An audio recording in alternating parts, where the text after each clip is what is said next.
Guys, if you drive currently in the United Kingdom, then you need to watch this video to the end. Hi guys, welcome back to today's video. My name is Peace and I am a nurse. I create content around lifestyle, nursing and health and life in general as an immigrant here in the UK. If these are topics that interest you, please do well to like, drop a comment and share this video. Also, do not forget to subscribe because tell me why you're watching and you haven't subscribed. Anyway, guys, story time. So, first and foremost, in order for you to drive in the UK, you need to have a full driver's license. To drive unsupervised, you need to have a full driver's license. You need to have a car that is insured, and your car needs to have passed an MOT test. Now, all of these do not apply to me because I have all of these. However, one day, I think sometime in February, I was just about to have my bath, and then my husband brought a letter to me and said, "Oh, babe, you have a letter from the police." I'm like, "Huh? You say what?" What was my offense? You know, when someone tells you you have a letter from the police, like, first and foremost, you try to wrap your head around, what did I do? What did I not do? What's my offense? And things like that. So I was like, right, my mind was beaten. And I'm like, okay, what did I do? What's the letter about? He said, speeding ticket. I say, bang, bang, bang, bang, bang, bang, bang. Anyway, guys, the letter was a speeding ticket because according to the letter that I was driving at a speed of 35 on a road of 30. And this, they even sent like on that form or that letter, there's a link where you can log into and you will see when they took a photo of your car, and you can actually like just like some evidence. So according to them, it was around 7:16 a.m. and they took a photo of my car from about 62 feet or 62 meters. I don't know. I can't remember now. But yes, they took a photo of the car at that speed.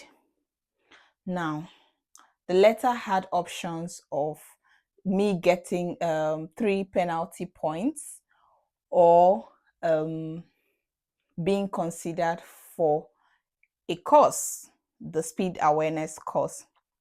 Now, it's not an automatic, consideration for a course. First, this is like the first time I've been driving for over 2 years or nearly 3 years here in the UK. I've never had an issue with parking or speeding or anything. So seeing this was a bit, traumatizing to me. But yeah, I was glad that I was given that option, and there was a timeline to which you needed to respond with the reason why you were speeding and what if you would like to be considered for a driving awareness course, as well as if you want to pay the fine and get the points rather than the cost. Of course, I would be going for the first option. So yeah, what I did was I went ahead, filled the form online with, I didn't provide any reason because, to be honest, I was heading to work that morning, and I don't know. I think what happened was my sat nav, what I was driving based on what the speed limit the sat nav was telling me. So according to the sat nav, I was driving at the accurate speed, right, at 30, but the speedometer in the car was reading higher, if you get what I mean. So I'm going to come back to this later on why you shouldn't rely on sat nav or Google Map or whatever when you're driving, but rather focus on the signs, the speed signs on the road. So guys, I went ahead, I filled the form. On that form, which is like the form where you're going to tell them what happened, you're going to tell them your excuse for speeding, you're going to give them your driver's license number. The reason is because they have to go and check on the DVLA website to make sure that you are a licensed driver, you have the right license to drive, and that you currently do not have any points on your license already, or you don't just have any driving convictions. And following all of those checks, they are going to reply to you. So what happened was, after I finished filling that form, I waited for like 1 week, and they replied. They always reply via post, not via email. Even though you fill the form online, they will always reply via post. So they replied to me and said, they've considered everything, and they think I'm eligible for the speed awareness course. Now, that speed awareness course needs to be completed within 4 months of the offense. And I'm someone who does not like to procrastinate. I like doing something like quick, quick, quick, because I don't like being caught in that position where it feels like I'm in a rush or I'm under the mercy of something or somebody. So what happened is, I booked the speed awareness course for, I think, I can't remember the exact amount. I think it was about 80 something or 90 something pounds.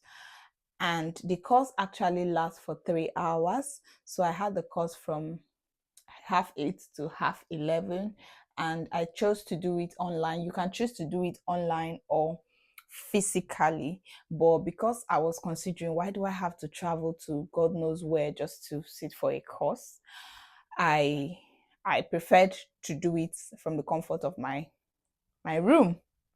So yeah, on that day, I joined the course, and it was a fantastic one.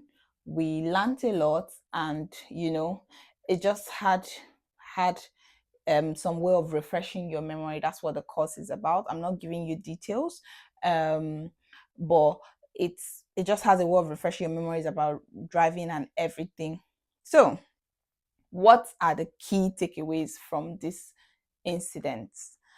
The first key takeaway for me, and which I want people to actually learn from, is that when you're driving, just focus on what the road signs are saying and what your speedometer is saying. Do not rely on Google Map, do not rely on sat nav.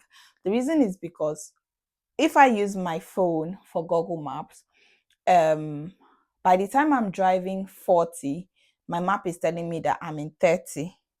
Do you get? That's what the speed limit on my map will be saying. So to me, I'm driving 30.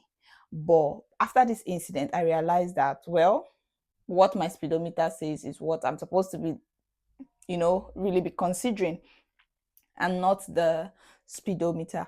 Also,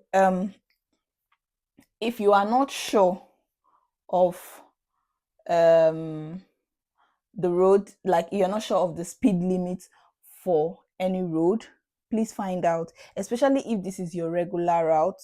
Maybe you use that route to walk, and things like that. Please find out. It's better you drive slowly than driving too fast.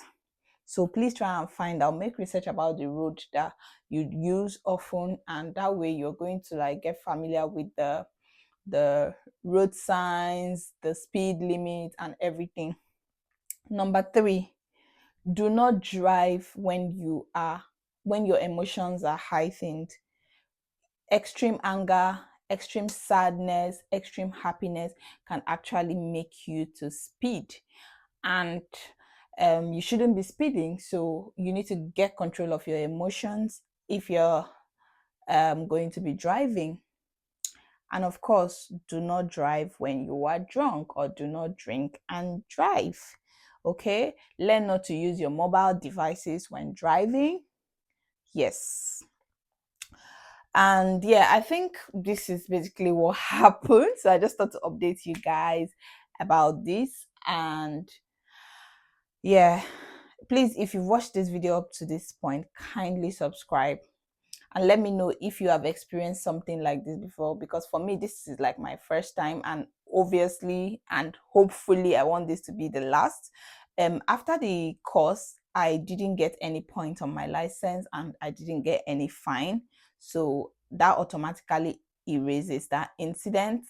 And but the clause is, you are not allowed to get a speeding ticket again within the next 3 years, because if you do that, at that point it's going to go straight to you getting penalty points on your license. And you know what that means. When you have penalty points on your license, your insurance is definitely going to go up, and yeah, things like that.